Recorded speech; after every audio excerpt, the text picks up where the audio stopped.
같이 기도드리겠습니다.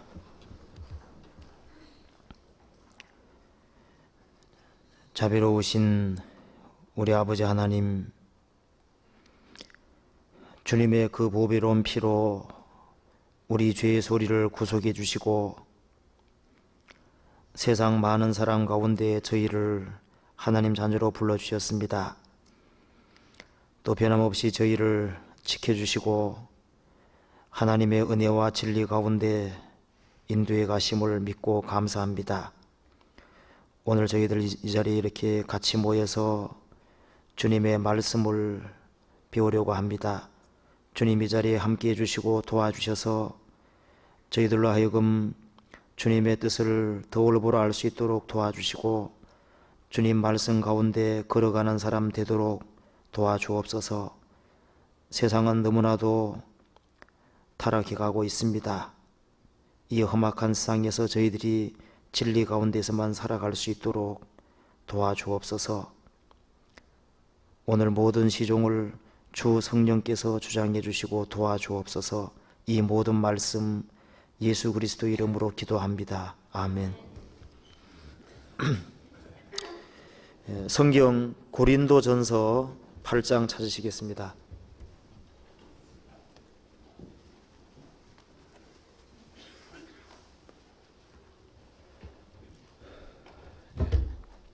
고린도전서 8장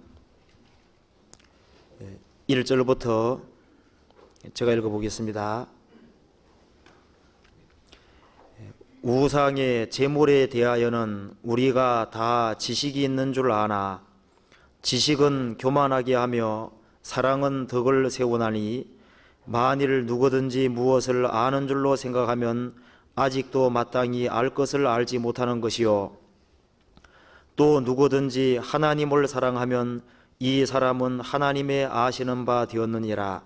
그러므로 우상의 제물을 먹는 일에 대하여는 우리가 우상은 세상에 아무것도 아니며 또한 하나님은 한 분밖에 없는 줄 아노라. 비록 하늘이나 땅이나 신이라 칭하는 자가 있어 많은 신과 많은 주가 있으나 그러나 우리에게는 한 하나님 곧 아버지가 계시니 만물이 그에게서 났고 우리도 그를 위하며 또한 한 주 예수 그리스도께서 계시니 만물이 그로 말미암고 우리도 그로 말미암았느니라. 그러나 이 지식은 사람마다 가지지 못하여 어떤 이들은 지금까지 우상에 대한 습관이 있어 우상의 제물로 알고 먹는 고로 그들의 양심이 약하여지고 더러워지느니라.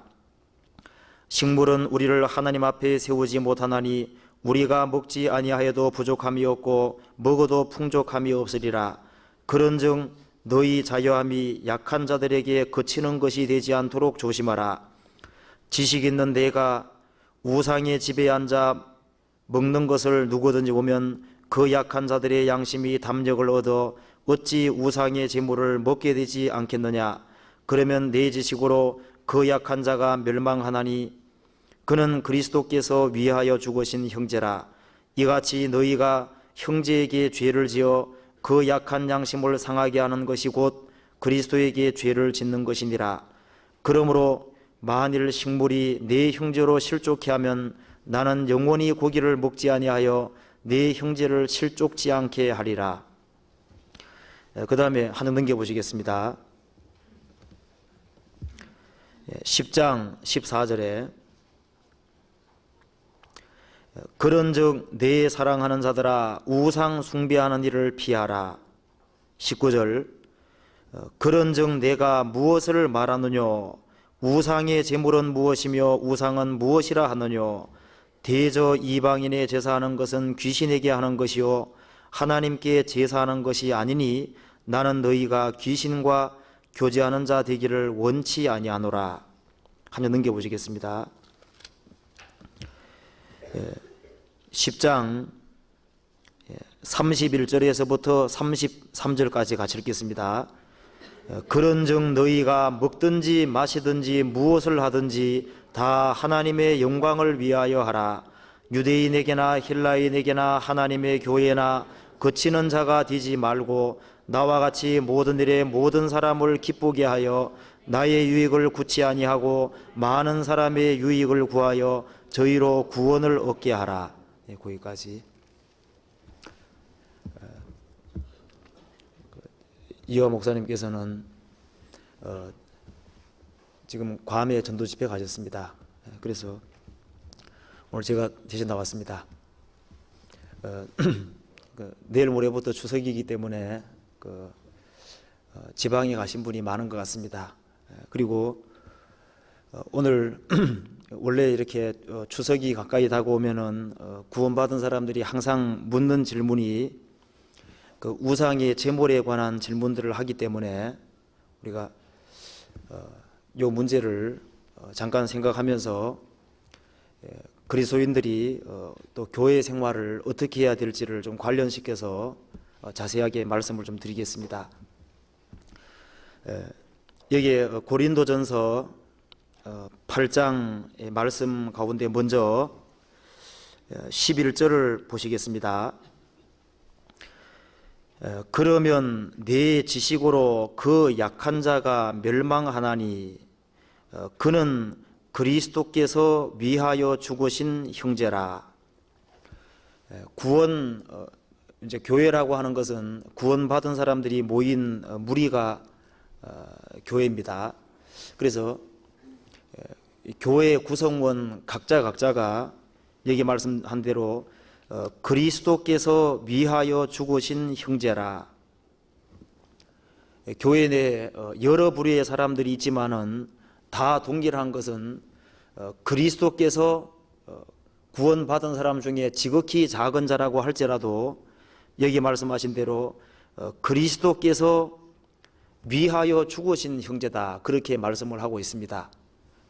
그래서 우리 교회 내에 여러 부류의 사람들이 있지만 다 똑같이 예수님이 그 각각의 사람들을 위해서 피를 흘렸고 자신을 대신 주신 그런 사람들로 모여 있는 것이 교회라고 하는 것을 우리가 압니다. 그리고 여기 말씀하기를, 자, 형제라는 사람은 어떤 사람이냐 하면은 그리스도께서 위하여 죽으신 형제고, 또 구원받은 형제 속에는 주님이 계시기 때문에 12절에 이같이 너희가 형제에게 죄를 지어 그 약한 양심을 상하게 하는 것이 곧 그리스도에게 죄를 짓는 것이니라. 우리가 아무 생각 없이 행동을 한 그런 것이 이 형제로 하여금 넘어지게 한다든가 죄를 짓게 하면은 그것이 곧 그리스도에게 죄를 짓는 것이라고 말씀하고 있습니다. 그렇기 때문에 우리가 구원을 받지 아니한 사람을 접하는 가운데서도 조심을 하지만은 특별히 구원받은 사람을 접촉하는 가운데서 조심하려고 하는 이유는 구원을 받은 사람 속에는 주님이 같이 계시고, 그리고 구원받은 사람에게 잘하느냐 잘하지 못하느냐, 또 그리스도인을 유익되게 하느냐 유익되지 못하게 하느냐 하는 그 모든 것이 주님에게 올바로 하느냐 하지 못하느냐 하고 직접 연결이 되어 있습니다. 그래서 마태복음 25장에 예수님이 재림하실 때 양과 염소를 분별하는 것처럼 의인은 오른편에, 그리고 하나님 앞에서 이뤄진 사람은 왼편에 양과 염소를 분류하듯이 분류한다고 되어 있습니다. 그때 주님께서 말씀하시기를 지극히 작은 자 하나에게 한 것이 곧 내게 한 것이다. 예수님 말씀하시기를, 자, 내가 병들었을 때 너희들이 찾아봤다. 내가 옥에 갇혔을 때 와봤고, 헐벗었을 때 입혔고, 목마를 때 마시고, 그렇게 했다는 얘기를 하셨는데, 우리가 언제 그렇게 했습니까? 형제 중에 지극히 작은 자 하나에게 한 것이 곧 주님께 한 것이라 그랬습니다. 그러니까 구원을 받은 사람을 유익되게 하느냐 유익되게 하지 못하느냐, 그것이 사람에게 잘하고 못하는 거로 끝나는 것이 아니고 그것은 곧 주님께 하는 것이라고 말하고 있습니다.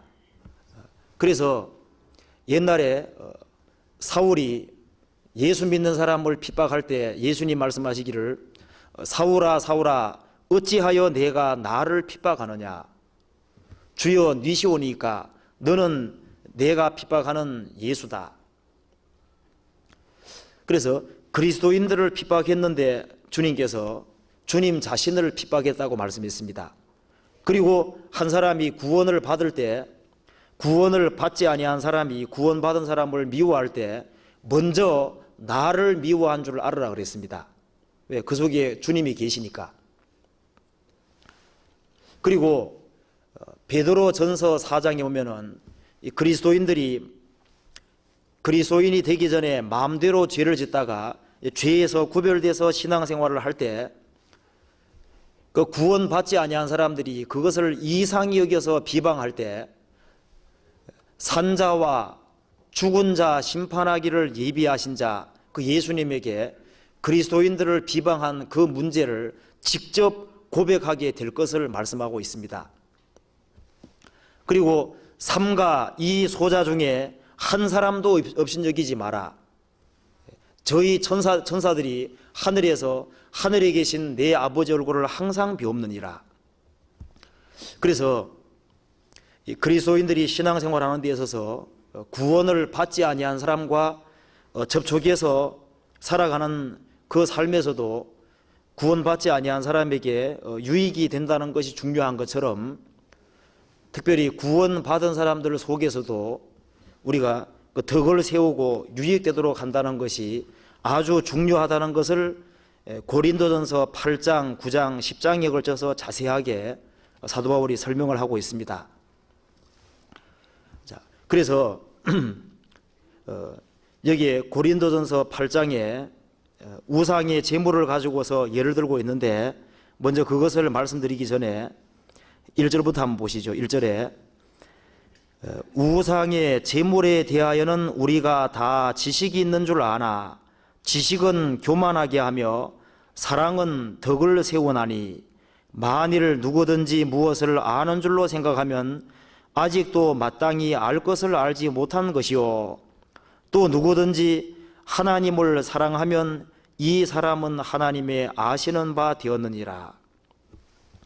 여기서 우상의 제물에 대하여는 우리가 다 지식이 있는 줄 아나 지식은 교만하게 하며 사랑은 덕을 세우나니.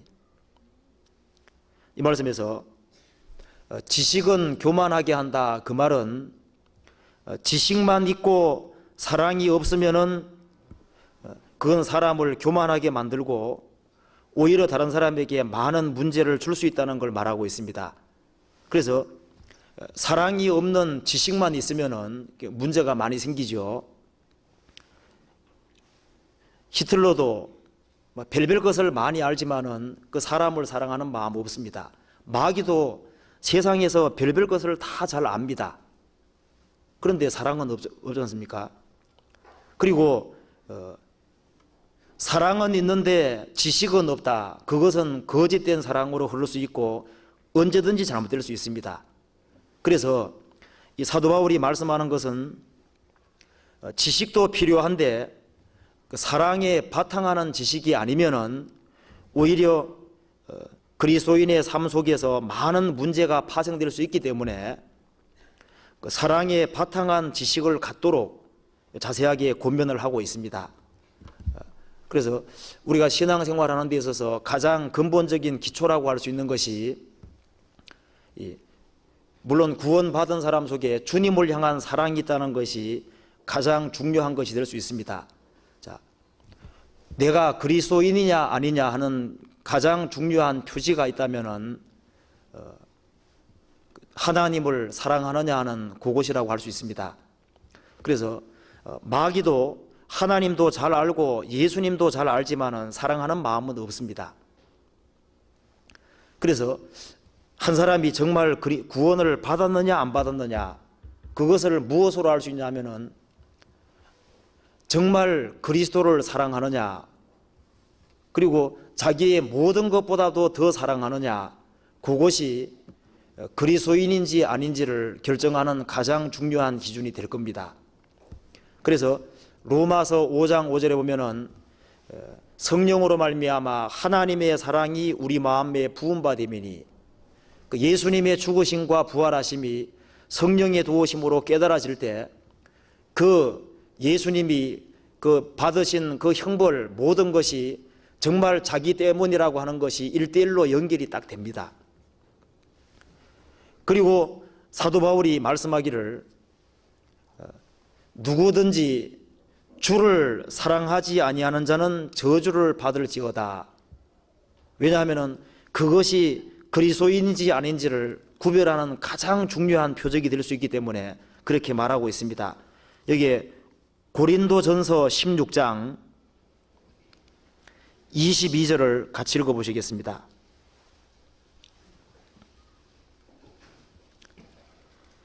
(16장 22절) 같이 읽겠습니다.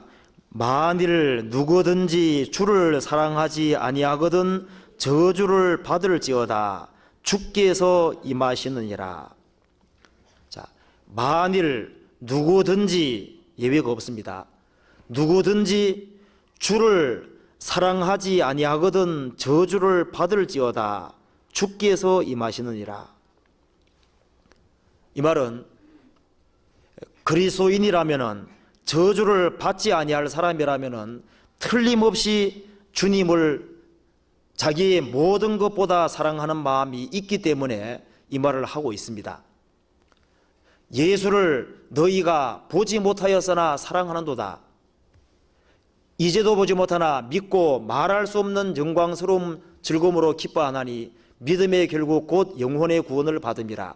그 영혼이 구원을 받을 때 주님을 보지 못했지만은 주님을 사랑하는, 자기의 모든 것보다 사랑하는 그 마음이 틀림없이 있습니다. 그래서 그 주님을 사랑하는 그 마음 바탕 위에, 그 주님을 가장 귀하게 생각하는 바탕 위에 지식이 있다 그러면은 그건 크게 문제가 될 수 없습니다. 성경 빌립보서 1장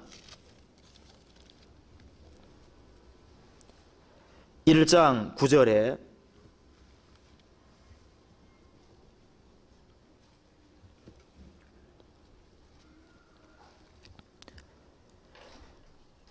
내가 기도하노라 너희 사랑을 지식과 모든 총명으로 점점 더 풍성하게 하사 너희로 지극히 선한 것을 분별하며 또 진실하여 허물 없이 그리스도의 날까지 이르고 예수 그리스도로 말미암아 의의 열매가 가득하여 하나님의 영광과 찬송이 되게 하시기를 원하노라. 이게 빌립보서에서 사도 바울이 쓰기를 9절에서 내가 기도하노라 너희 사랑을, 빌립보 성도들은 사랑을 받았습니다. 그 사랑이 이제 주님을 향한 그 사랑, 형제자매를 사랑하는 그 사랑이 너희에게 와 있으니까 그 사랑 바탕에 사랑을 지식과 총명으로 점점 더 풍성하게 하사, 주님을 사랑하는 그 사랑 바탕 위에 지식과 총명으로 점점 더 풍성하게 하사 너희로 지극히 선한 것을 분별하며, 옳고 그른 것을 분별하는 것은 지식입니다. 그래서 사랑이라는 바탕 위에 지식과 총명으로 점점 더 풍성하게 하사 너희로 지극히 선한 것을 분별하며 또 진실하여 허물이 없이 그리스도의 날까지 이르고 예수 그리스도로 말미암아 의의 열매가 가득하여 하나님의 영광과 찬송이 되게 하시기를 원하노라. 여기서도 사랑의 바탕에서 하나님을 향한 그 지식이 점점 풍성해서 주님의 뜻을 알고 행하는, 그렇게 연결시키고 있습니다. 그리고 고린도서 5장에 보면은 바울이 말씀하기를 그리스도의 사랑이 우리를 강권하시는도다. 우리가 어떤 일을 할 때 주님을 사랑하는 동기 속에서 되어지는 일에 대해서는 불평이라든가 불만이라든가 원망 이런 게 있을 수가 없습니다. 왜? 사랑의 수고란 말씀처럼 사랑이 있으면은 그 수고를 당연히 해야 되는 거로 생각하도록 되어 있습니다. 사도 바울이 자기를 가리켜서 죄인 중에 괴수라 그랬습니다. 자기는 마땅히 지옥 갈 사람인데 이제 구원을 받고 난 이후에 주님 은혜와 사랑에 너무나도 그 감사하는 마음이 있었기 때문에 그 사랑이 끌려서 30년 이상을 복음을 전하다가 나중에는 참수형 당해 죽었습니다. 그런데 그 사도 바울이 그렇게 신앙생활을 할 때 그 바탕이 뭐냐 하면은 주님의 사랑이 우리를 강권하신도다. 주님의 사랑이 이끌려서 그런 일을 했습니다. 그리고 또 성경이 말씀하기를 사랑으로 역사하는 믿음뿐이니라. 할례나 무할례가 소용이 없어되 사랑으로서 역사하는 믿음뿐이니라. 믿음의 역사인데 믿음의 역사 바탕에 사랑으로서 역사하는 믿음, 그 주님을 향한 뜨거운 마음이 있고 형제자매를 정말 사랑하는 마음 속에서 또 구원 안 받은 사람을 정말 사랑하는 그 마음, 그 속에 믿음이 있으면은 역사하는 믿음이 정말 된다고 생각을 합니다. 그리고 예수님이 베드로에게 내 어린 양을 먹이라, 내 어린 양을 치라, 내 양을 먹이라 그런 말씀하실 때 먼저 묻기를 내가 나를 참으로 사랑하느냐 그걸 물으셨죠. 그걸 묻고 그 신앙 고백의 바탕에서 일을 맡겼습니다. 그래서 주님을 향한 그 뜨거운 마음, 그 다른 영혼을 정말 사랑하는 마음, 그 마음이 바탕이 된 상태에서 지식이 있고 그 바탕 위에서 믿음이 있고 그 바탕 위에서 희생과 수고와 봉사가 있을 때는 아무 문제가 될 것이 없습니다. 그런데 주님을 향한 사랑이 식고 다른 영혼들을 불쌍히 여기는 그 마음이 식는 그 상태에서 지식이 있으면은 그건 사람 죽일 수 있는 거고 그런 지식은 사람에게 문제를 줄 수가 있습니다. 그리고 주님을 향한 그 사랑이 식은 상태에서 전도가 되어진다든가 봉사가 되어진다든가 그 모든 게 되어질 때 거기에는 뭔가 문제가 생길 소지가 항상 있는 겁니다. 그래서 옛날에 에베소 성도들이 하나님을 향한 그 뜨거운 사랑으로 시작했는데 나중에 사랑이 식었습니다. 그때 주님 말씀하시기를 너희들 아는 것이 많은 것도 사실이고 열심히 봉사도 하고 희생도 하고 다 하는데 가장 중요한 게 빠졌다는 겁니다. 그래서 처음 사랑을 반드시 회복하라고 말씀하셨죠. 성경 요한계시록 2장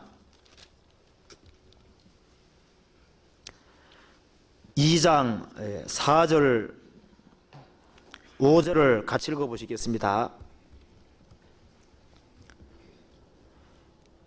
그러나 너를 책망할 것이 있나니 너의 처음 사랑을 버렸느니라.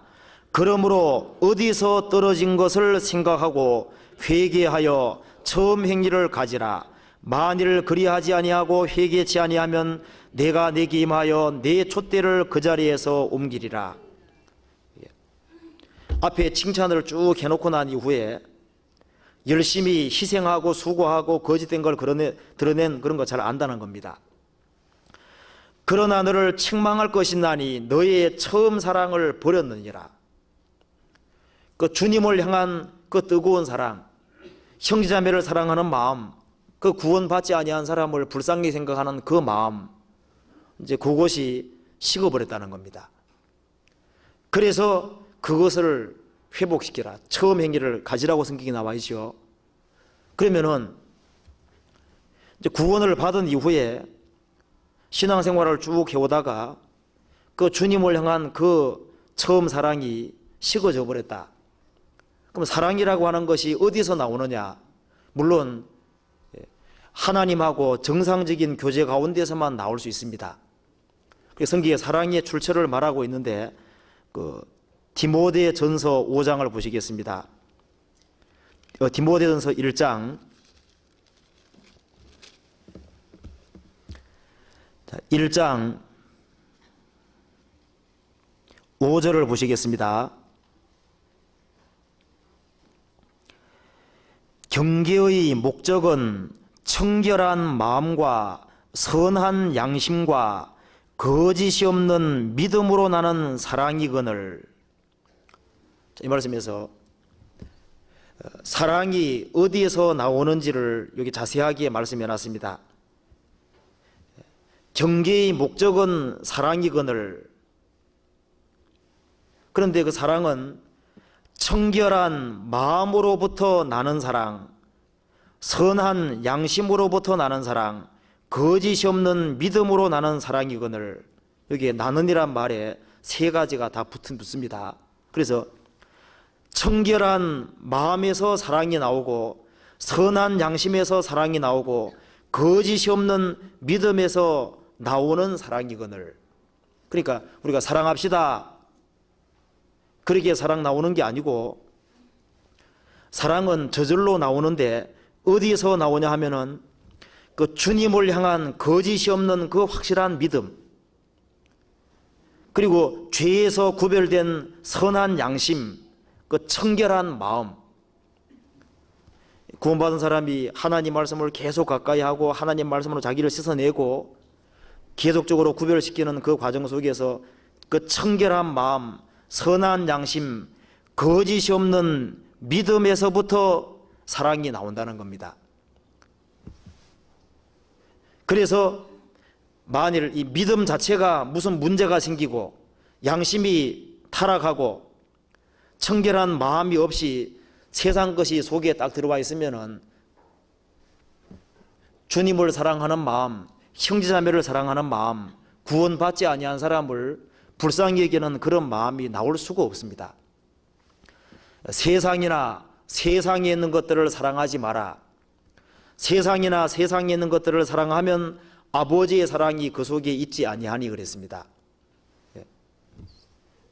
아버지의 사랑이 속에 있어야만 하나님을 사랑하는 마음도 생기고 형제자매를 사랑하는 마음도 생기고 구원받지 아니한 사람을 사랑하는 마음도 생기는데, 세상 것을 사랑하는 마음이 꽉 차 있고 마음이 청결한 마음이 아니라 세상 욕심으로 꽉 차 있으면은 거기에서는 사랑이라는 게 나올 수 없습니다. 그래서 세상 것이 마음에 꽉 들어차면은 믿음 자체에 좀 문제가 생기고 하면은 이제 교회당 나오기 싫어지죠. 그렇지 않습니까? 아이고, 구역 모임이 빨리 들어온다. 수요일날도 왜 이렇게 자주 오나? 일요일날도 너무 빨리 오는 것처럼 느껴지고, 청년회가 왜 이렇게 빨리 오고, 그 싫은 겁니다. 그런데 그 주님을 사랑하는 그 사랑, 그것이 있으면은 형제자매를 보기를 원하는 마음도 있고, 그 구원받지 아니한 사람 보면 안타까운 마음도 생기고 다 생기도록 되어 있잖아요.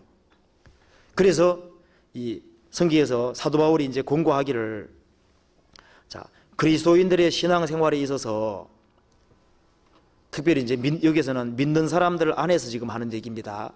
믿는 사람들 안에서, 자, 이 그리스도인들 각각을 보라는 겁니다. 각각 보면은 주님이 그 사람들이 얼마나 중요하면은 주님 자신이 핏값을 지불하고 샀겠느냐.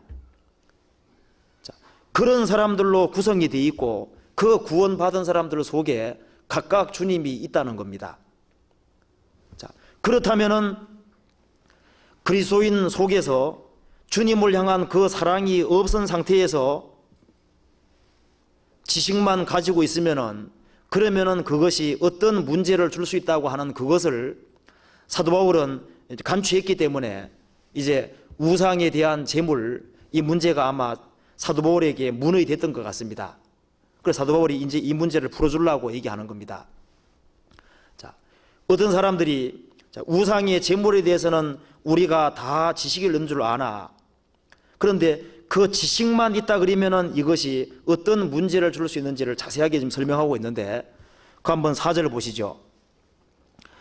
8장 4절에 그러므로 우상의 재물을 먹는 일에 대하여는 우리가, 우상은 세상에 아무것도 아니며 또한 하나님은 한 분밖에 없는 줄 아노라. 우리 다 알지요. 하나님은 한 분밖에 없고 우상은 정말 아무것도 아닙니다. 그리고 5절에 비록 하늘이나 땅이나 신이라 칭하는 자가 있어 많은 신과 많은 주가 있으나, 자, 세상 사람들이 말하기를 세상에는 많은 신과 많은 주가 있다고 생각하지만은 그러나 우리에게는 한 하나님 곧 아버지가 계시니 만물이 그에게서 났고 우리도 그를 위하며 또한 한 주 예수 그리스도께서 계시니 만물이 그로 말미암고 우리도 그로 말미암았느니라. 그래서 이 세상에 많은 사람들이 많은 신과 많은 주가 있다고 생각하지만 우리는 한 하나님과 한 주 그리스도 한 분밖에 없는 줄 안다. 그래서 우상 이건 뭐 아무것도 아니라고 생각을 하고 그까짓 거 사람들이 뭐 절을 하고 한다고 해서 그게 뭐 귀신이 앉는 것도 아니니까 뭐 재물 같은 거 먹는 거 하등 문제 될 게 없다. 그건 지식이라는 겁니다.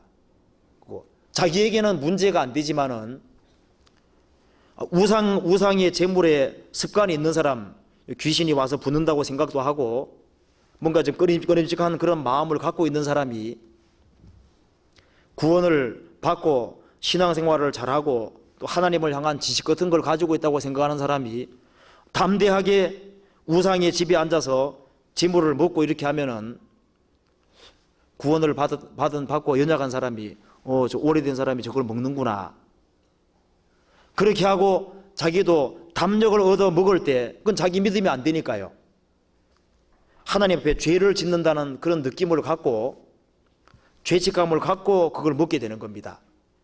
그런 게 반복되다 보면은 양심이 약해지고 문제가 된다는 겁니다. 그래서 여기서 말씀하는 바가 우상의 제물이 실상 이론적으로 보면은 우상은 아무것도 아닌 것도 맞고 하나님은 한 분밖에 없는 것도 사실이지만은 그 옛날에 구약 시대 때 이스라엘 사람들이 우상 숭배하고 우상 숭배하는 제물을 먹어서 망했다는 얘기도 사도 바울이 설명하고 있고, 그리고 실제로 조상 숭배를 하고 우상 숭배를 할 때 실제로 귀신이 온다는 것을 덧붙이고 있습니다. 여기 고린도전서 10장 19절에 보시죠. 그런즉 내가 무엇을 말하느뇨? 우상의 제물은 무엇이며 우상은 무엇이라 하느뇨? 대저 이방인의 제사하는 것은 누구에게 하는 거죠? 귀신에게 하는 것이요 하나님께 제사하는 것이 아니니 나는 너희가 귀신과 교제하는 자 되기를 원치 아니하노라. 사실 눈에 안 보여서 그렇지 제상을 차리고 그 앞에 넙죽 절하고 섬기고 할 때 실제로 귀신이 온다고 성경은 가르치고 있고 또 그게 사실입니다. 자, 그렇기 때문에 예수 믿는 사람, 구원받은 사람은 그 제상 앞에 그 절을 하지 않는 것 자체도 상식으로 돼 있고, 그리고 실제로 귀신도 오기 때문에 그리스도인들이 거기에 참여해서 그 앞에 절을 하고 이렇게 하면은 부모를 공경하는 것처럼 보일지 모르지만 성경에서 우상의 제물 먹는 일에 대해서는 그건 아주 분명하게 금지를 하고 있습니다. 그래서 사도행전 15장에서도 우상의 제물 먹는 것을 성경에서 금하고 있고 이걸 삼가면은 잘 되리라고 말씀을 했습니다. 그래서 우리가 이제 그 추석이 가까워지게 되면은 이제 항상 이렇게 이런 내용들이 나옵니다. 나는 장남인데 이제 구원을 받고 난 이후에 이 제사드리는 이 문제에 있어서 참 그 갈등을 느끼는 그 얘기를 하는데, 우리가 기본적으로요 이 제상에 올라가서 그 앞에서 절을 한 거이잖아요. 그건 구원받은 사람이 제상에 올라간 상태를 알기 때문에 그것을 먹으면은 양심에 분명히 끄리낌이 있을 겁니다. 그래서 그건 먹지 않는 것이 현명하고, 그 다음에 제상에 참여해서 절을 시킨다 그러면은 그건 하지 말아야 되거든요. 그렇게 하면 하나님이 노여워하신다고 성경에 되어 있습니다. 그래서 물론 그 부모님이 섭섭하게 생각하겠지만은 다른 부분을 잘해주고 할 때 그 부분에 대해서는 이겨나가는 게 필요하고, 처음에는 어려운데 한 번 이기면은 한두 번만 절을 안 하면요 안 하는 줄 알아버려요. 그리고 딱 나중에 딱 제껴 놓으니까요 걱정할 필요 없거든요. 그러니까 한두 번이 어려운 거지 한두 번 겪으면 그 다음 괜찮습니다. 그리고 예수 믿는 사람에게 주변 사람들이 아주 강권해가지고 그렇게 해서 실제로 딱 먹으면요 가짜구나 생각합니다. 그걸 제사상에 참여해서 절을 하지 않고 그걸 이겨나가면은 사람들은요 자기 방식하고 틀리게 믿음을 지켜나가면은 두려운 마음이 속에 있습니다. 정말 저 사람이 믿는 하나님이 계신 것이 아닌가 그 두려워하는 마음도 있거든요. 그렇기 때문에 우리가 그걸 하지 않는 게 합당하고 그다음에 이제 뭐 벌초를 한다든가 그런 것은 문제될 게 없을 것 같아요.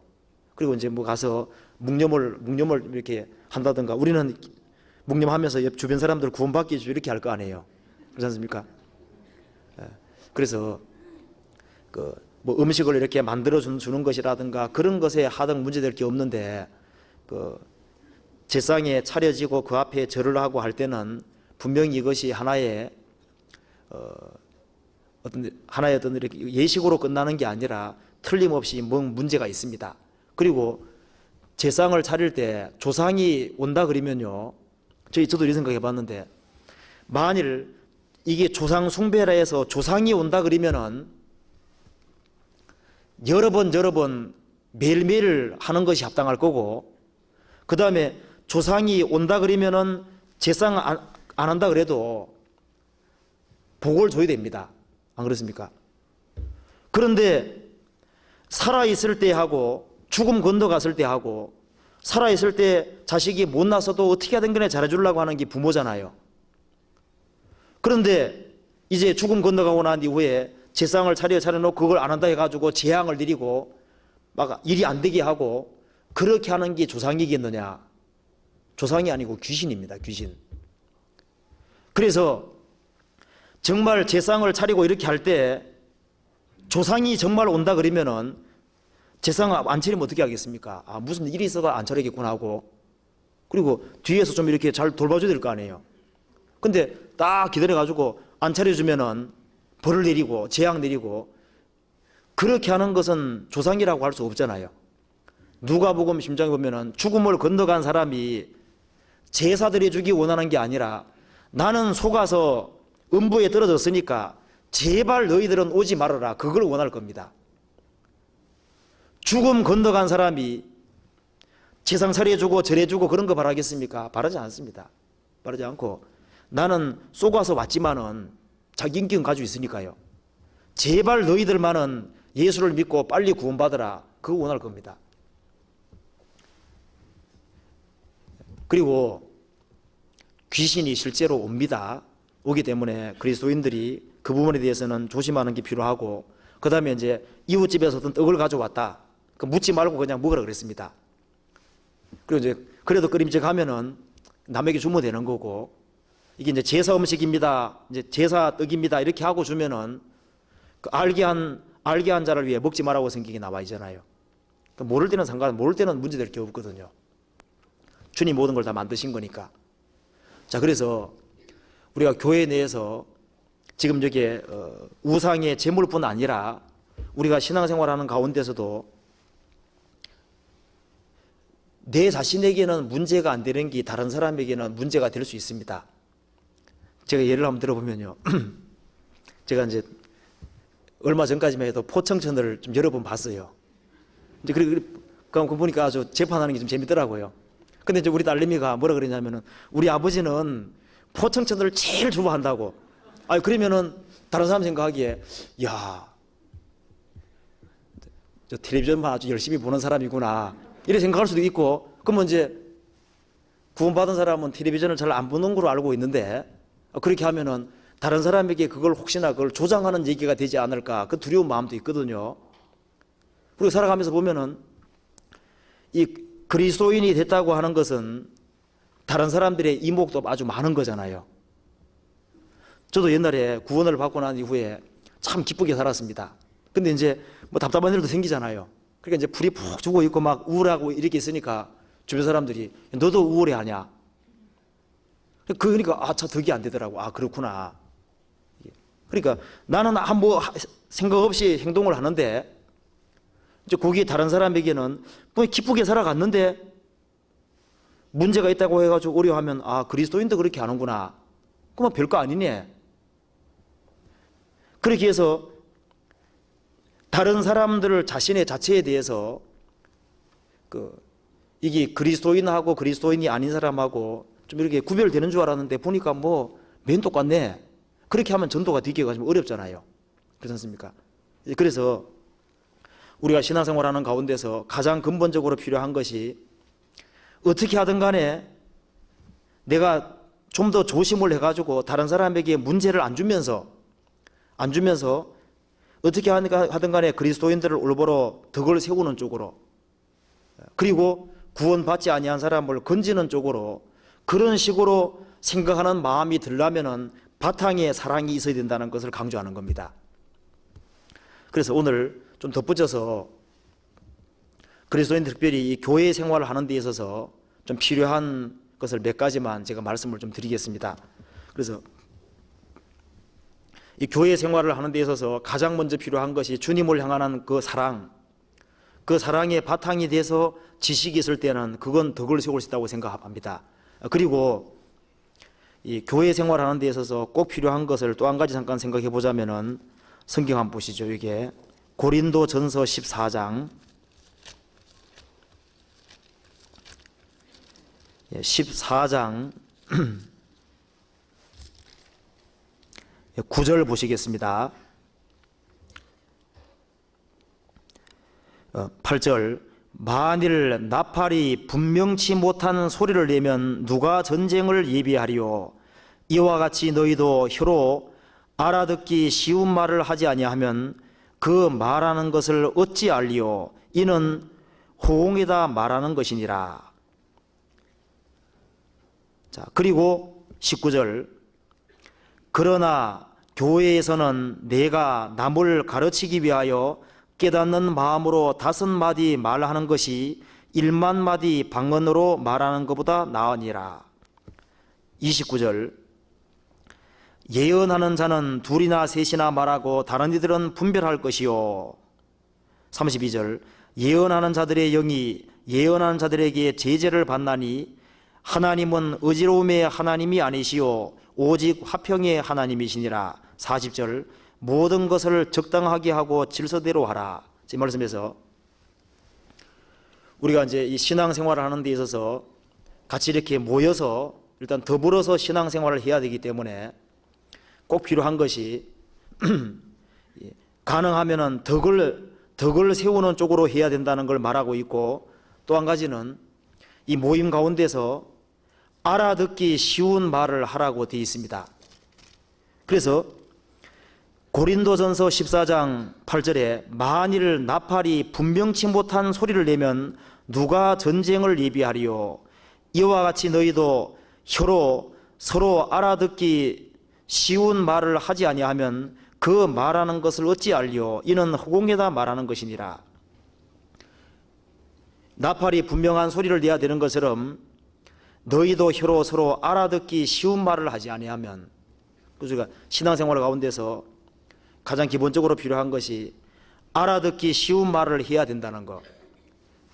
옛날 그 가톨릭에서는 그 미사를 볼 때 예식을 할 때 그 라틴 말로 있다는 거 아시죠?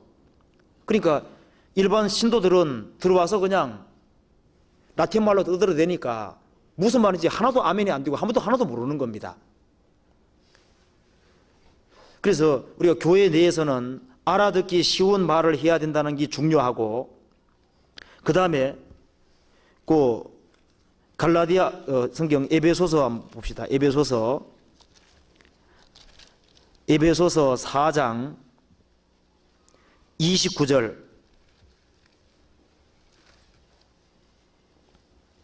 같이 읽겠습니다. 무릇 더러운 말은 너희 입 밖에도 내지 말고 오직 덕을 세우는 데 소용되는 대로 선한 말을 하여 듣는 자들에게 은혜를 끼치게 하라. 자, 무릇 더러운 말은 너희 입 밖에도 내지 말고 오직 덕을 세우는 데 소용되는 대로 선한 말을 하여 듣는 자들에게 은혜를 끼치게 하라. 그러니까 알아듣기 쉬운 말을 하려고 노력을 해야 되고, 그 다음에 또 한 가지는 더러운 말 말고 덕을 세우는데 선한 말을 해서 듣는 자들에게 은혜를 끼치고 유익이 될 수 있는 말. 그 다음에 골로새서 4장 보시겠습니다.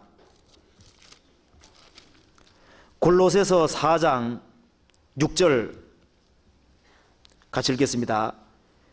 너희 말을 항상 은혜의 가운데서 소금으로 고르게 함 같이 하라.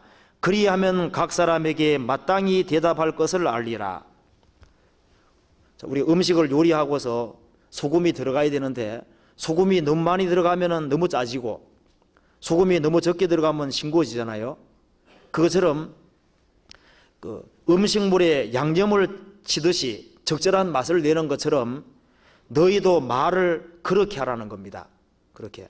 그래서 말해야 될 때 적절할 때 말을 하고 잠잠할 때 잠잠하고 그 상황에 따라서 아주 지혜롭게 적절하게 하라고 말했고, 그 다음에 잠언 한 군데 더 보시겠습니다. 잠언 25장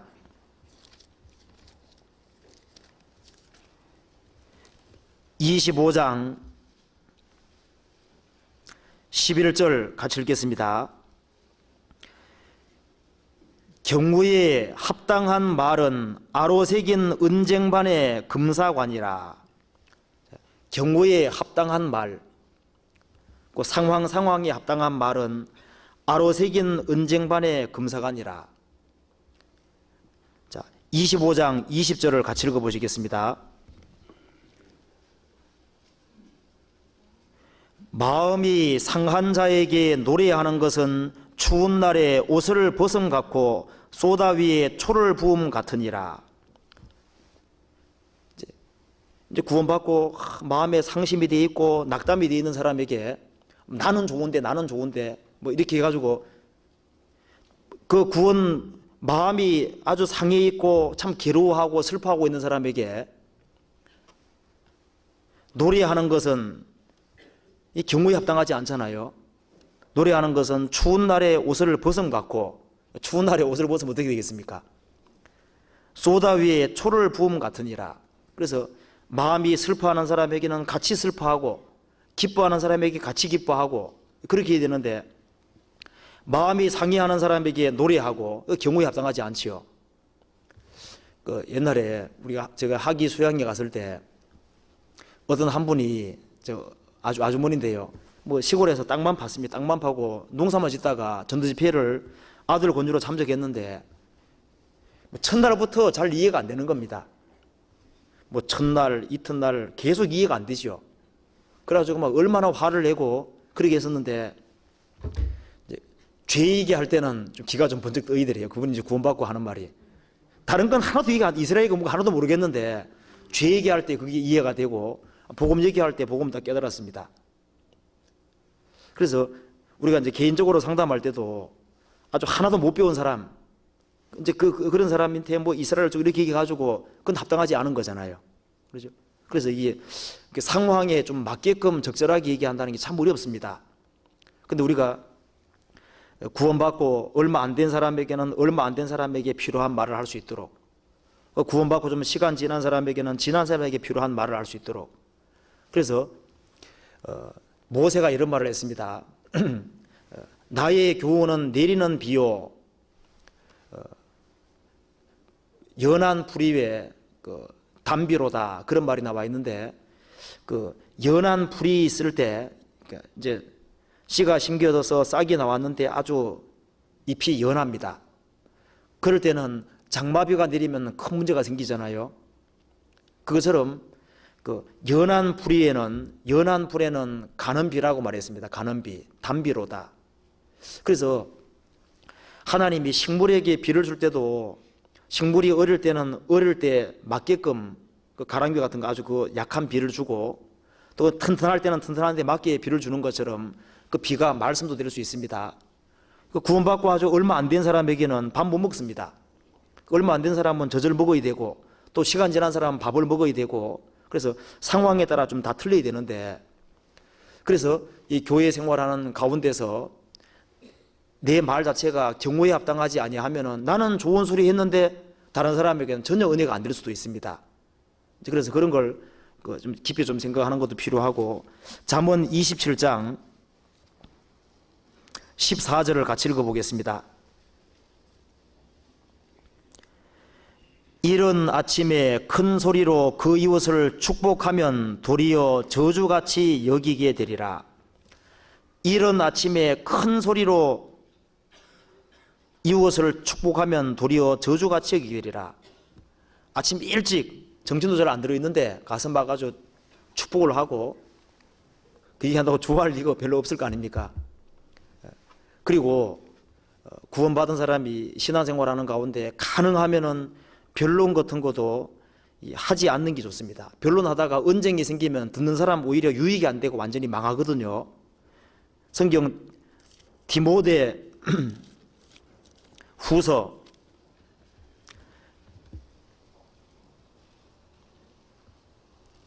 2장 14절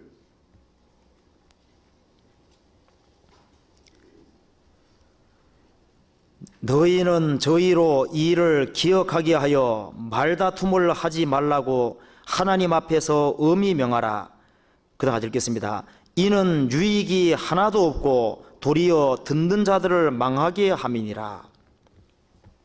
이게 말다툼을 하지 말라고 하나님 앞에 엄히 명하라. 이는 유익이 하나도 없고 도리어 듣는 자들을 망하게 한다.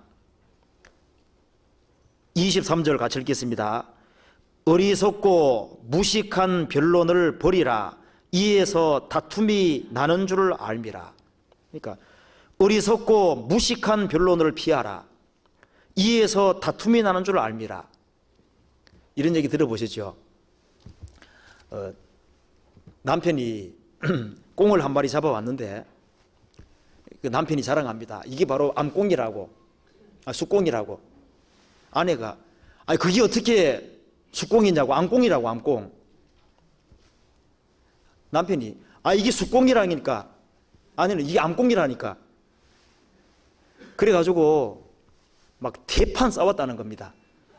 대판 싸워가지고 매년마다 그날만 되면 또 싸운다는 겁니다. 잡아 먹으면 되지 그게 뭐 그리 중요합니까? 그렇지 않습니까? 그러니까 이 신앙생활 가운데서도 그 쓸데없는 변론 있잖아요. 그런 거 할 필요 없습니다. 그래서 이 변론을 좋아하는 사람은 다툼을 좋아하는 사람이라고 되어 있습니다. 그래서 우리가 신앙생활 가운데서 제일 먼저 생각이 될 것이 가능하면은 알아듣기 쉽고 이해할 수 있는 말을 하고 다른 사람에게 정말 유익이 될 수 있는 그런 말을 하려고 노력하는 마음이 필요하고, 그 다음에 또 한 가지는 깨닫는 마음으로 5마디 하는 것이 1만 마디 방언하는 것보다 훨씬 낫다 그랬습니다. 어디에서? 그리스도인들이 갇혀이 모여서 신앙생활하는 가운데서 어느 사람 막 혼자 자기 얘기만 쭉 하는데 무슨 말을 하는지 못 알아듣습니다. 그렇게 길게 얘기하는 것보다 한마디 하더라도 자기가 정확히 깨닫고서 탁 말이 나올 때 그게 아주 큰 은혜가 됩니다. 저도 이제 신앙생활 가운데서 너무 이렇게 어렵게 할 때 옛날에 그 이완 목사님께서 출애굽기 창세기 12장 아브라함이 애굽 내려간 거 있잖아요. 제가 할 때 뭐 문제 걸릴 때마다 하는 그런 설교하는데 이 에집트로 내려가서 손해 보는 그런 내용들이 있잖아요. 그런 거 자꾸 하는 겁니다. 그래서 이렇게 내 마음에 좀 이렇게 딴 데 갈라 그럴 때마다 어떤 그런 설교들이 나오고 우리가 이제 이렇게 모임에 이렇게 참석하다 보면 그런 걸 알 수 있습니다. 그래서 내가 어떤 문제에 걸려 있으면은 앞에서 얘기하는 분이 꼭 거기에 관련된 얘기를 하고 그게 이제 그날따라 힘이 되는 것이 되고, 그 다음에 이제 너무나도 낙심이 되고 이렇게 할 때 성경 구절 가운데 환난 날에 낙심하면 내 힘의 미약함을 보임이라 그 구절 한 번에 나와 있죠. 그러니까 그 얘기 딱 들으니까 기가 번쩍 떠있는 겁니다. 그래서 낙심할 필요 없지. 주님이 살아계시는데. 그리고 내 짐이 너무 어렵게 느껴질 때 주님 말씀하시기를 감당할 이상의 시험을 안 줬다는 말이 10장에 나와 있죠. 고린도 10장에 나와 있죠. 그 구절은 들을 때마다 제게 유익이 됩니다. 저도 구원을 받고 난 이후에 처음에는 어떤 사람이 뭐 기도했는데 뭐 기도 응답이 왔는데 이게 처음엔 잘 이해가 하나도 안 되더라고요. 근데 이제 구원받고 처음에는 간증할 때 저 사람 간증이 내 간증하고 똑같나 안 똑같나 그게 관심이 있습니다.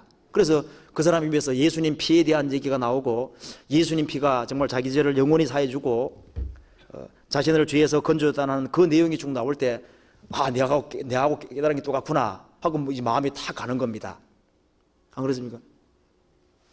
그래서 그 사람이 좀 어눌한 사람이라고 할지라도 정말 마음속에 있는 얘기, 정말 깨달아진 얘기, 그런 얘기가 되어질 때 큰 위로가 되고, 또 내가 이래 신앙생활 가운데 정말 이리 어려움이 있었는데 주님의 도우심으로 이렇게 어려움에서 헤쳐나오게 됐노라고 간증을 해주고 하면은 그것도 우리에게 힘이 되고, 그래서 우리가 이 신앙생활하는 가운데서 많은 말을 하려고 할 필요 없이 정말 깨닫는 마음으로, 마음속에 확실하게 이루어진 말로 몇 마디만 하더라도 그게 훨씬 은혜가 될 수 있습니다. 안 그렇습니까? 그리고 이제 그걸 우리가 신앙생활하는 가운데서 꼭 모임 가운데서 얘기를 할 때 뭔가 덕이 되고 좀 유익이 되는 것을 얘기하려고 하는 그런 마음이 필요하고, 그 다음에 그리스도인들이 같이 이렇게 모여서 신앙생활하는 가운데 또 한 가지 생각해야 될 것이, 여기에 고린도전서 14장 29절 이렇게 되어 있습니다. 예언하는 자들이 둘이나 셋이나 말하고 다른 이들은 분별할 것이요. 그 다음에 32절에서도 예언하는 자들의 영이 예언하는 자들에게 제재를 받나니, 이 말씀 나와 있는 대로 예언이라는 것이 하나님께 받아서 말하는 말입니다. 지금으로 말하면은 이 성경 말씀을 깨닫고 얘기하는 걸 알 수 있습니다. 그런데 앞에서 어떤 사람이 그 깨달았다고 이렇게 말을 할 때 그 분별할 것이요 이 말이 나와 있고, 그 다음에 예언하는 자들의 영이 예언하는 자들에게 제재를 받나니, 이 교회 내에서는 누가 간증을 한다 해서 어떤 얘기를 한다고 해서 무조건 다 받아주는 게 아닙니다. 분명히 제재가 있다고 되어 있습니다. 그래서 틀린 얘기, 엉뚱한 소리가 나오면 어떻게 됩니까? 그거 그냥 두면 안 되거든요. 두면 안 되고 그건 반드시 바로잡아야 됩니다. 제재를 받습니다. 어떤 사람이 나는 뭐 굉장한 걸 깨달았다고 쭉 간증하는데 들어보면은 이게 성경하고도 틀리거든요. 그 틀린 거 할 때 그 제재를 받습니다.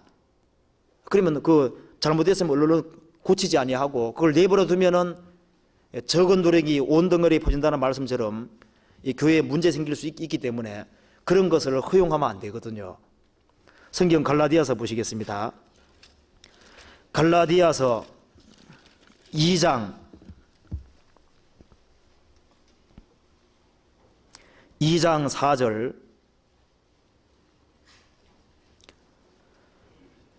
이는 가만히 들어온 거짓 형제의 까닭이라. 저희가 가만히 들어온 것은 그리스도 예수 안에서 우리의 가진 자유를 엿보고 우리를 종으로 삼고자 함이로되, 우리가 일시라도 복종치 아니하였으니 이는 복음의 진리로 너희 가운데 항상 있게 하려 함이라.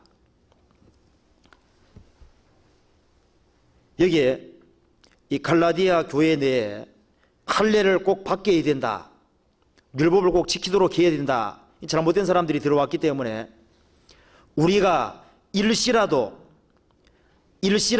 복종치 아니하였으니 이는 복음의 진리로 너희 가운데 항상 있게 하려 함이라.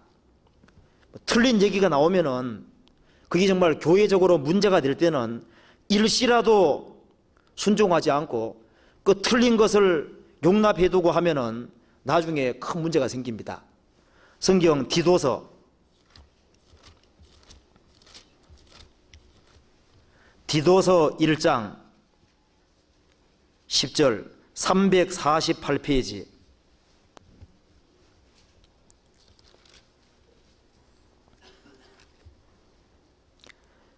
(1장 10절) 복종치 아니하고 헛된 말을 하며 속이는 자가 많은 중 할례당 가운데서 심하니 저희 입을 막을 것이라. 이런 자들이 더러운 일을 취하려고 마땅치 아니한 것을 가르쳐 집들을 온통 엎드러 치는도다. 이 말씀 보면은 복종치 아니하고 헛된 말을 하며 잘못된 말을 하며 속이는 자가 많은 중 특별히 할례당 가운데 심하니 저 입을 막을 것이라. 입을 안 막으면은 이런 자들이 더러운 일을 취하려고 마땅치 않은 것을 가르쳐 집들을 온통 엎드려 치는도다. 그래서 그릇된 것들이 나오고 하면은 그런 얘기가 없도록 막아야 되고, 그래서 이것이 정말 교회를 위하는 것인지 위하지 않는 것인지, 이게 성령의 뜻인지 아닌지, 한 사람이 간증을 할 때 그 간증이 어떤 동기에서 나왔는지 이제 그런 것을 잘 분별해서 적절하게 처리할 수 있도록 이제 그렇게 하는 것도 필요하다고 생각합니다. 그리고 또 한 가지 우리가 신앙생활하는 가운데 알아야 될 것은 이 교회는 질서라고 하는 것이 있다는 것을 여기서도 강조하고 있습니다. 고린도전서 14장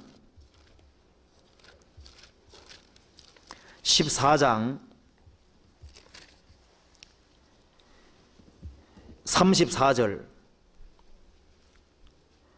모든 교회의 성도의 교회에서 함과 같이 여자는 교회에서 잠잠하라. 저희의 말하는 것을 허락함이 없나니 율법에 이런 것 같이 오직 복종할 것이요, 만일 무엇을 배우려거든 집에서 자기 남편에게 물을 지니 여자가 교회에서 말하는 것은 부끄러운 것임이니라. 하나님의 말씀이 너희에게서부터 난 것이냐 또는 너희에게만 임한 것이냐. 40절에 모든 것을 적당하게 하고 질서대로 하라. 가정에도 남편과 아내가 있고 남편과 아내가 평등 관계는 물론 아니고 머리하고 몸의 관계인 것처럼 교회도 그와 같이 같다고 되어 있습니다. 그래서 교회에서도 형제가 있고 자매가 있고, 이 교회에서 여자가 가르치는 것이라든가 그런 것은 성경에서 분명히 금하고 있습니다. 그래서 여자가 어떤 것을 깨닫는 것은 자기를 위해 깨닫는 것이고 구원받지 아니한 사람을 올바로 인도하기 위해서 깨닫는 것이라고 생각해야 되고, 우리가 형제들이 깨닫는 것은 물론 그 자신을 위해서뿐 아니라 또 교회를 위해서 이렇게 깨닫는 것이라고 생각하는 게 필요하다고 생각합니다. 그래서 이 교회 내에서는 교회라고 하는 것은 보이지 않는 질서라는 것이 틀림없이 있습니다. 그래서 천사가 왜 마귀가 됐냐면은 자기 위치를 어겼기 때문에 마귀가 됐습니다. 고라당이 왜 망했냐 하면은 그 하나님의 권위를 업신여겨 가지고 음부에 떨어졌잖아요. 그래서 이 보이지 않는 위치가 있고 질서라는 것이 있고 여자 남자 위치와 질서, 그런 것이 교회 내에 있다는 것을 여기도 말하고 있습니다. 그리고 신앙생활 하면서 나는 이렇게 신앙생활 하는데 왜 나를 몰라주나? 근데 사실은 그렇지 않습니다. 나는 숨은 인재인데 하나님이 왜 나를 발굴 안 하시고 안 높여주시나? 근데 그게 잘못된 생각이거든요. 성경 베드로전서 5장 보시죠. 베드로전서 5장. 자, 베드로전서 5장 5절부터 제가 읽어보겠습니다. 젊은 자들아, 이와 같이 장로들에게 순복하고 다 서로 겸손으로 허리를 동기라. 하나님이 교만한 자를 대적하시되 겸손한 자들에게는 은혜를 주시느니라. 그러므로 하나님의 무슨 손이라 그랬습니까? 능하신 손 아래에서 겸손하라. 때가 되면 너희를 높이시리라. 여기서 왜 겸손으로 허리를 동이고 더 낮아지라고 성경에 말씀했냐 하면은 하나님이 어떤 분인지를 말하고 있습니다. 하나님의 무슨 손이라 그랬죠? 능하신 손. 자, 하나님이 의도하시기만 하면은 언제든지 나를 높일 수도 있고 언제든지 거꾸로 들을 수도 있습니다. 안 그렇습니까? 그러니까 하나님의 손이 이게 능하신 손입니다. 능하신 손. 그래서 나는 구원을 받고 뭐 열심히 전도를 하려고 그러는데 나를 사용하지 않는다 든가 뭐 별별 생각이 있을 수 있는데, 근데 그게 모르고 하는 소리입니다. 그게 모르고 하는 소리고, 주님이 의도하시고 원하시면은 아무리 숨어 있어도 끄집어냅니다. 왜? 한나가 마음이 상한 여자라고 되어 있죠. 얼마나 그 많은 괴로움을 받았습니다. 분인나에게. 엘가나에게 두 아내가 있었는데, 한나와 분인나가 있었는데, 이 한나가 마음에 너무너무 괴로움을 받았습니다. 그래서 나중에 하나님께서 한나를 건져주셨을 때, 한나가 하나님의 손이 얼마나 능하신 손이고 하나님이 다 보고 계시다는 거 압니다. 그래서 우리 교회 내에서 나는 이렇게 숨어서 봉사하는데 몰라준다, 무슨 상관이 있습니까? 오히려 몰라주고 아무 사람에게 안 보이게 하면 더 좋다고 생각해야지 그 마음이 정상이지 않습니까? 그래서 이 하나님의 손이 능하신 손이고, 때가 되면 너희를 높이시리라. 때가 될 때까지는 주님이 감춰두시고, 때가 될 때까지는 훈련시키시고, 이제 그런 과정이 있는 게 훨씬 더 중요하고, 그래서 교회 생활하는 가운데서 누구는 뭐 구역장이고 누구는 뭐고 나는 뭐 아무것도 아니고 뭐 세상에 그럴 수가 있느냐부터 해서 그런 생각을 갖는 것 자체가 사실 불경스러운 생각이라고 생각합니다. 그래서 내가 하나님 앞에서 이 하나님 앞에 살아가는 가운데 하나님의 손은 능하신 손이고, 하나님이 정말 내가 어떤 위치에 있기를 원하시면은, 그걸 진짜 하나님 원하는 것이면은 아무 사람 반대해도 분명히 됩니다. 그렇습니까? 될 수 있습니다. 사람이 맞기 때문에 못하느냐? 그렇지 않습니다. 하나님은 하고자 하시는 것을 다 한다 그랬습니다. 그래서 하나님은 얼마든지 내리실 수도 있고 얼마든지 올릴 수도 있고 다 할 수 있는 분입니다. 그리고 우리가 무리를 지어서 신앙생활 하지만은, 이게 무리에게 엉켜가지고 가지만은, 그럼에도 불구하고 항상 자기 자신이 어떻게 사는가 그걸 의식이 된다고 생각합니다. 그래서 우리가 아무리 집단적으로 모여있다고 할지라도 자기 죄는 자기가 깨닫지 않으면 안 됩니다. 그리고 내가 무리를 지어 있어도 구세주는 각자가 발견하지 않으면 안 되지요. 그리고 마음속에 평안이 이루어지는 것도 주님이 각 개개인에 분명히 주시는 겁니다. 무리를 지어가지만은 주님과 평화가 내 개인 속에 있어야 되고, 내가 무리를 지어서 인도받지만은 자기 위치라고 하는 게 있고 자기가 있을 곳이 틀림없이 있습니다. 그리고 구원받은 사람 죽을 때도 각자가 죽습니다. 각자가 죽을 때 다른 사람이 슬퍼해 줄지 몰라도 죽음 건너가 따라가는 게 아니죠. 우리 각자가 서지 않으면 안 됩니다. 각자가. 그래서 우리가 무리를 지어서 신앙생활을 하지만 그럼에도 불구하고 우리 각 개개인이 자기 위치를 지키면서 신앙생활을 한다는 것도 의식이 되고, 주님 앞에 결국 서는 것은 각자가 선다고 하는 것도 항상 의식하는 그런 마음이 필요하다고 생각합니다. 그래서 오늘 짧게 여기 고린도서 8장에 나와 있는 말씀대로 교회라고 하는 그 구성원 각자는 예수님의 피가 발려있는 사람들이고, 그 예수님이 대신 죽어주신 형제다. 그래서 구원받은 지극히 작은 형제 하나에게 죄를 짓는 것이, 주님께 죄를 짓는 것이라는 말은 바꿔 말하면은 지극히 작은 형제에게 잘해주는 것은 주님에게 잘해주는 것하고 직결되어 있다는 걸 분명히 알 수 있습니다. 그리고 우리가 형제자매들이 마음이 안 든다고 할지라도 왜 그걸 귀하게 생각하고 어떻게 하든 간에 신앙생활을 잘하게 할 수 있도록 유도하려고 하면은 주님이 그 사람을 귀히 여기시기 때문에. 그래서 신앙이 아주 가장 근본적인 바탕에 뭐 지식이라든가 봉사라든가 주님을 향한 뭐 희생이라든가 어떤 일을 한다고 할지라도 그 모든 것보다 더 중요한 것이 주님을 향한 그 확실한 사랑, 형제자매를 사랑하는 마음, 그리고 주변에 불쌍한 영혼들을 그 불쌍히 생각하는 그런 마음, 그 바탕 위에서 지식이 나오고 지식이 세워지고 봉사가 있고 모든 것이 있을 때 아무 문제 될 것이 없을 겁니다. 그래서 사랑이라고 하는 것이 빠진 상태에서 지식만 있으면은 사사건건 문제를 줄 수 있거든요. 그 사람이 하는 말마다 넘어뜨릴 수 있습니다. 아무리 옳은 것이라고 할지라도 말을 해야 될 때가 있고 하지 말아야 할 때가 있는데 그걸 구별을 못하는 겁니다. 그래서 미워하는 마음, 그 잘못된 마음이 딱 들어가면 눈이 가려지기 때문에 도대체 하나님을 위하는 것인지 위하지 않는 것인지 그걸 모르는 겁니다.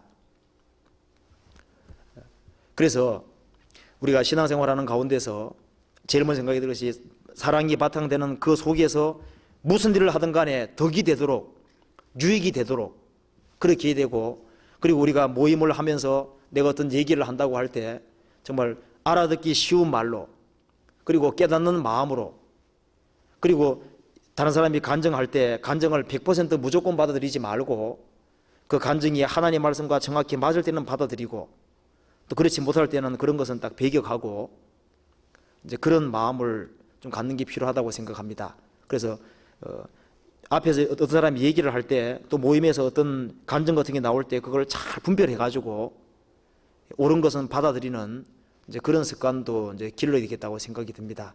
그리고 교회 내에서 질서라고 하는 게 있다는 것 아주 간단하게 말씀을 드렸습니다. 그래서 마지막으로 그리스도인들은 그 자유가 있는데 8장 한 군데만 보시죠. 9절에 그런즉 너희 자유함이 약한 자들에게 거치는 것이 되지 않도록 조심하라. 그런즉 너희 자유함이, 자, 구원받은 사람에게는 자유가 있습니다. 진리를 알지니 진리가 너희를 자유케 하리라. 구원받으면은 분명히 죄에서 해방됐고 자유가 있습니다. 그런데 자유하지만은 그 자유함 때문에 다른 사람들에게 거치는 것이 되지 않도록 조심하라. 나는 자유가 있다고 해서 우상의 재물을 마음대로 먹는다, 그걸 다른 사람이 본다든가 불신자가 보면은 구원에 도움이 되는 게 아니라 도리어 방해가 되잖아요. 자기의 자유함이 구원받은 사람에게 문제를 주고 구원 안 받은 사람에게 오히려 복음의 길을 막을 수도 있습니다. 그래서 너희 자유가 약한 자들에게 거치는 것이 되지 않도록 조심하라. 자유 하나 그 자유로 악을 가려는 데 사용하지 말라고 되어 있고, 자유를 위하여 부르심이 벗으나 그 자유를 육체의 기회로 삼지 마라 그랬습니다. 모든 것이 가하나 가하다고 안 되어 있고, 모든 것이 가하나 모든 것이 덕을 세우는 것이 아니기 때문에 자기의 유익을 구치 말고 남의 유익을 구하라. 그래서 그리스도인들은 자유가 있지만은 이 자유가 다른 사람을 넘어뜨리는 자유가 아니고, 우리는 세상에 살아 있으면서 어떻게 하든 간에 주님께 영광을 돌리고 구원받은 사람에게 덕을 세우고 구원받지 아니한 사람을 주님 품으로 인도하는 그런 쪽이 자유라는 겁니다. 그래서 이번에 이제 추석이 내일 모레인데 추석에 좀 가셔서 구원받지 아니한 식구들도 많이 있을 텐데 같이 만나서 할 때 조금 더 육신적인 모습을 보이지 말고, 그리고 주님을 좀 증거할 수 있는 그런 귀한 기회가 됐으면 좋겠습니다. 같이 기도드리겠습니다. 자비로우신 우리 아버지 하나님, 저희들 오늘 고린도전서 8장을 같이 상고해 보았습니다.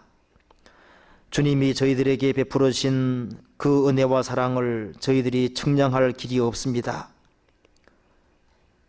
자비하신 우리 아버지 하나님, 주님의 보배로운 피로 저희를 구원하셨사오니 저희를 끝까지 경고케 하실 것을 믿고 감사합니다. 그리고 저희들이 신앙생활하는 가운데서 우리의 자유함이 약한 자들에게 거치는 것이 되지 않도록 항상 조심하는 마음으로 살 수 있도록 도와주옵소서. 이 험악한 세상에서 저희를 지켜주시고 세상의 빛들로 나타내어질 수 있도록 도와주옵소서. 그리고 시골에 가시는 분들도 많이 있을 줄 압니다. 또 이미 가고 있는 분들도 있을 줄 압니다. 주님께서 지켜주시고 도와주옵소서.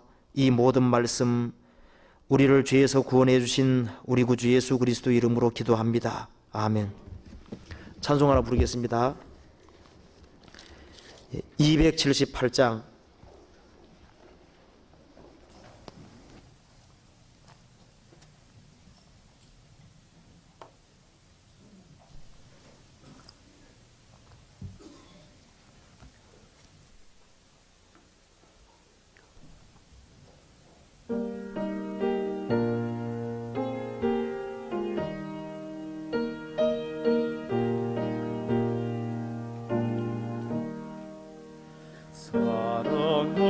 사랑하는 주님 앞에 형제자매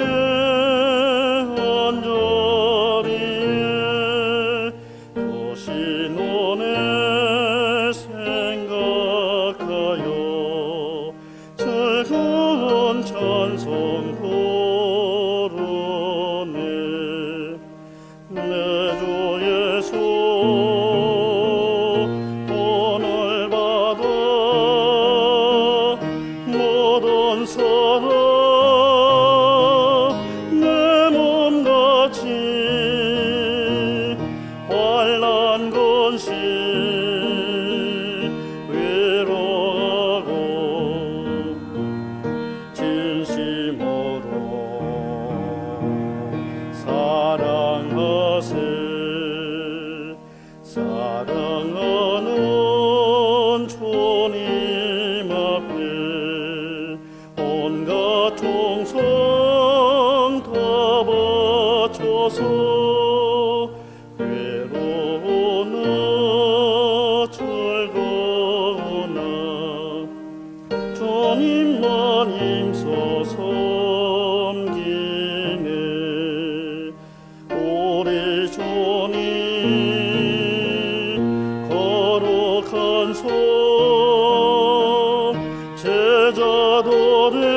제자도를 걸으시소.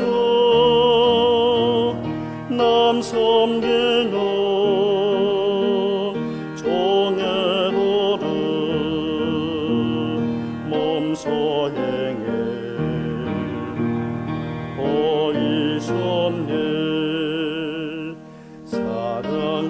사랑하는 주님 예수 같은 주로 섬기나니 한 피 받아 한 몸 이룬 형제여 친구들이여 한 몸같이